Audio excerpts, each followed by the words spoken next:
बर्तमान पुष्पांजलि लवड़ी दल को हमारा जीव सभापति इंजीनियर प्रदीप बेहरा संगठित करछन्ती तांको मध्य अनुष्ठान तरफ संगठित करा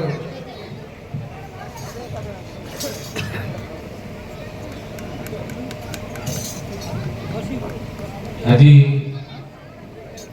माँ सरदे चरण कमल आयोजित लौड़ी महोत्सव समस्त अतिथि वृंद उगाड़ गायक एवं लौड़ी परिवेशन करते समस्त पिला कार्यक्रम हार्दिक अभिनंदन। आपण मैंने बसचंती लौड़ी कार्यक्रम को उपभोग करने तेणु आपको ये कौन प्रकार बाधा देवा निहाती गोटे बड़ दुष्टामी हम ये कहबी भगवान श्रीकृष्ण द्वापर जुगर जो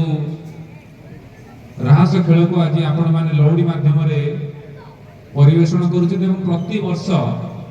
कोटि ना कोटि नुआ नुआ कार्यक्रम लौड़ी कार्यक्रम जोड़ी चलती तेणु जो मैंने भी भावुंट कि अन्य लोककला जमी घोड़ा नाच हो बादीपाला हो धीरे धीरे लुप्त बसला किंतु आम मैंने जदुवंशी हिसाब से यादव हिसाब से निज गौरवान्वित मन करने दरकार कि ये कला संस्कृति बंचिकी अच्छी एवं आम पाखे जो वयस्क लोक देखते बयसर परिणत अवस्था 70-80 सी आज विभिन्न जगह को बुली ये कला संस्कृति को बंचाई रखी तत्सहित नुआ नुआ युवक मैंने आज लौड़ी खेल निज सामिल कर धन्यवाद ये कला संस्कृति बंचाई रखी जय यादव जय भारत।